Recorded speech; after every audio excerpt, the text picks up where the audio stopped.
beberapa waktu yang lalu saya membicarakan bagaimana kita mengatur pola diet kita, pola makan kita, berapa jumlah kebutuhan kalori yang kita butuhkan jika kita ingin berat badan turun. Nah, bagaimana dengan orang yang susah ngatur atau susah untuk menghitung kalori? Apa yang harus dilakukan?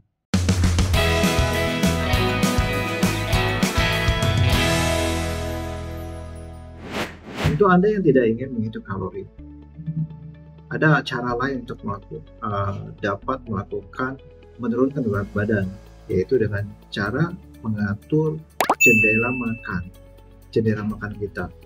Jadi kita tidur, mungkin rata-rata kita tidur 8 jam sehari. Kemudian setelah bangun, yang kita lakukan yaitu mempersiapkan diri dan kemudian kita sarapan pagi.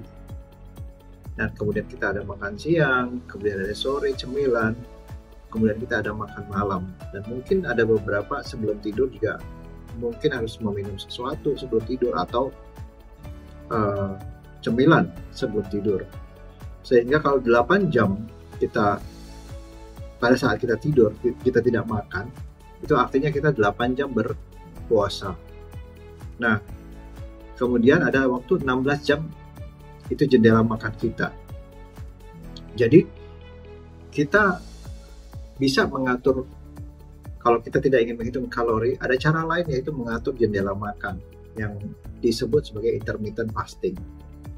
Nah, artinya ada 16 jam jendela kita boleh makan dan 8 jam berpuasa, dalam arti kita sedang tidur. Nah, bagaimana kalau dibalik gitu? 16 jam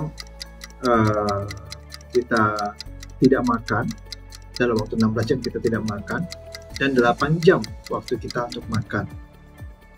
Jadi misalnya seperti ini, biasa 8 jam kita tidur, kemudian kita bangun pagi, kita ada makan pagi atau sarapan, kemudian kita ada makan siang, kemudian kita ada makan malam, ada 3 kali makan, dan di antara itu kita ada cemilan.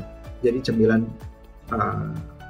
jam 10 mungkin, jam 11, kemudian kita makan siang, kemudian ada cemilan lagi atau makan sore. Mungkin kita dengan minum kopi atau makan buah sore hari gitu, atau makan martabak mungkin sore hari gitu. Baru makan malam, kemudian sebelum tidur kadang-kadang juga ada yang masih makan, bisa 6 kali sehari makannya. Bagaimana kalau kita kurangin makan? Misalnya kita dari 6 kali sehari makan, bikin 3 kali sehari makan. Dari pagi, jadi tetap jamnya. Misalnya dari jam pagi, jam 8 atau jam 9 kita makan, sarapan, kemudian makan siang, terus makan malam, jadi tanpa cemilan. Misal tanpa cemilan, jadi jamnya tetap, tapi mungkin dari jam 8 pagi sampai jam 7 malam, atau dari jam 7 pagi sampai jam 7 malam, jadi ada 12 jam jendela makan kita dengan 3 kali makan. Di selanya Anda boleh minum, boleh minum air putih, boleh minum kopi, teh tanpa gula. Jadi dengan demikian kita sebenarnya mengatur kalori juga, tapi tidak mengatur jumlahnya sekali makan. Jadi kalau makan pagi seperti biasa, makan siang seperti biasa, makan malam seperti biasa, cuma tidak ada tambahan di situ. Jadi dari 6 kali kita jadi 3 kali waktu makan, dan dari jam 7 pagi mungkin sampai jam 7 malam jadi 12 jam waktu kita makan. Nah, kalau Anda sudah terbiasa seperti itu, mungkin dalam waktu sebulan, butuh waktu sebulan untuk membiasakan diri, Anda bertambah lagi. Misalnya Anda makan cuma 2 kali sehari, jumlahnya nggak usah dikurangin. Dan Anda bisa makan apa aja, terserah, makan apa aja. Makan siang sama makan malam, jadi pagi tidak sarapan. Jadi sepertinya berat ya, kalau biasa 6 kali jadi 2 kali sehari. Tetapi di perlahan-lahan, jadi 1 bulan dulu makan 6 kali, ya seperti biasa 6 kali sehari, kemudian kita kurangi menjadi 3 kali sehari dengan jam yang sama seperti pagi, siang, dan malam. Kemudian kita kurangin lagi jadi 2 kali sehari, misalnya makan siang dan makan malam.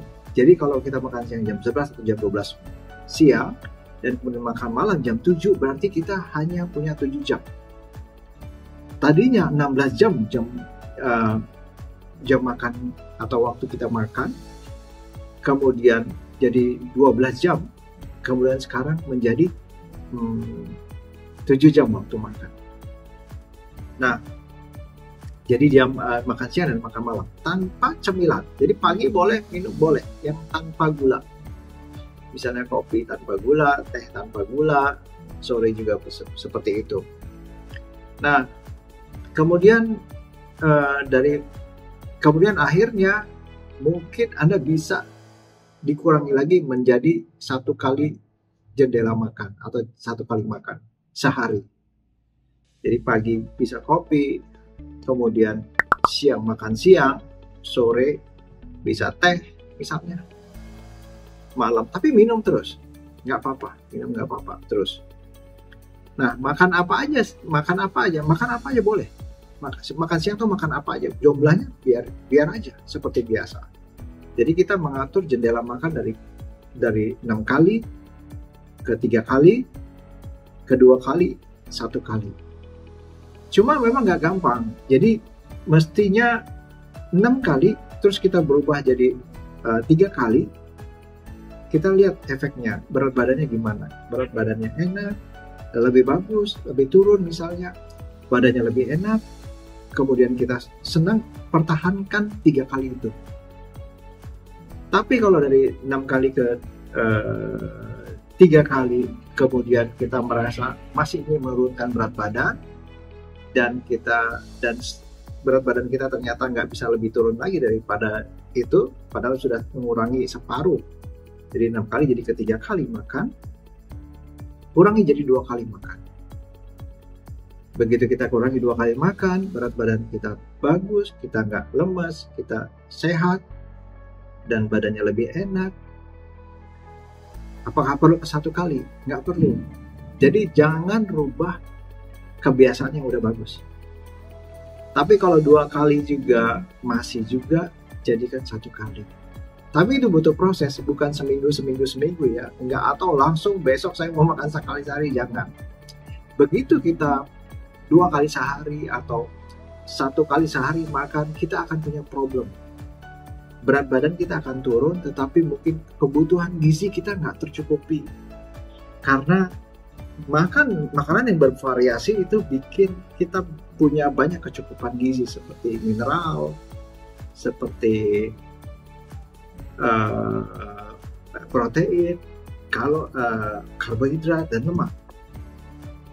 Jadi di 2 kali apa 1 kali dan 1 kali sehari Anda butuh asupan, mungkin suplemen. Jadi bisa dari multivitamin yang Anda butuhkan, atau mungkin Anda bisa konsumsi sayur-sayuran. Jadi Anda di jam makan itu, Anda jangan lupa mengkonsumsi sayur-sayuran, karena sayur-sayuran itu memberikan kita mineral yang cukup, sehingga dan begitu kalau Anda mengkonsumsi sayur-sayuran dulu baru makan, Anda akan tercukupi mineralnya dan vitamin. Kalau Anda makan dulu baru sayur-sayuran, mungkin sayur-sayurannya jadi dikit. Jadi utamakan sayur-sayuran dulu baru kemudian makan. Nah, ada banyak cara untuk melakukan program penurunan berat badan. Salah satunya seperti ini. Apa gunanya? Yaitu melakukan diet seperti ini karena tubuh kita akan terbiasa dengan berpuasa. Bukan berarti nggak boleh minum ya, minum boleh. Berbeda sama berpuasa di bulan puasa. Jadi akan terbiasa sehingga tubuh akan pelan-pelan akan belajar dan akan merespon bahwa kita tidak akan cepat lapar karena sudah terbiasa. Jadi tubuh dan kita juga akan terbiasa untuk makan pada saat kita membutuhkan. Nah, seringnya kita tetap makan walaupun sebenarnya nggak lapar. Udah jam makan, makan. Padahal sebenarnya kita nggak lapar, kita terbiasa untuk makan. Nah, kelebihan makanan seperti itu, apalagi dari karbohidrat, dari gula, itu merangsang insulin, keluar insulin, sehingga insulin nanti akan membawa zat itu bukan untuk dimetabolisme, bukan untuk dipecahkan, tapi disimpan sebagai deposit lemak di tubuh kita. Jadi karbohidrat yang kita hasilkan dari makanan akan dari gula, dari tepung-tepungan, dari nasi, dia akan simpan oleh insulin, akan simpan, masukkan ke dalam tubuh kita sebagai lemak, bukan malah memecah atau mempergunakan karbohidrat tersebut, tapi malah disimpan. Nah, jadi biasakan mungkin 6 kali makan sehari dulu, tetapi coba hindari gula atau kurangin karbohidrat nasi, jadi tetap 6 kali. Kemudian pelan-pelan dirubah menjadi 3 kali sehari, atau kalau Anda belum biasa 4 kali sehari dulu, 3 kali sehari, 2 kali sehari, dan 1 kali sehari. Tapi tadi kalau Anda 4 kali sehari dengan pola makan Anda, 3 kali sehari dan pola makan Anda 2 kali sehari misalnya, atau Anda merasa cukup baik, cukup menghasilkan, jangan diubah, tetap lakukan. Jadi kalau sudah bagus, jangan dirubah. Mudah-mudahan bermanfaat. Sampai bertemu di video selanjutnya.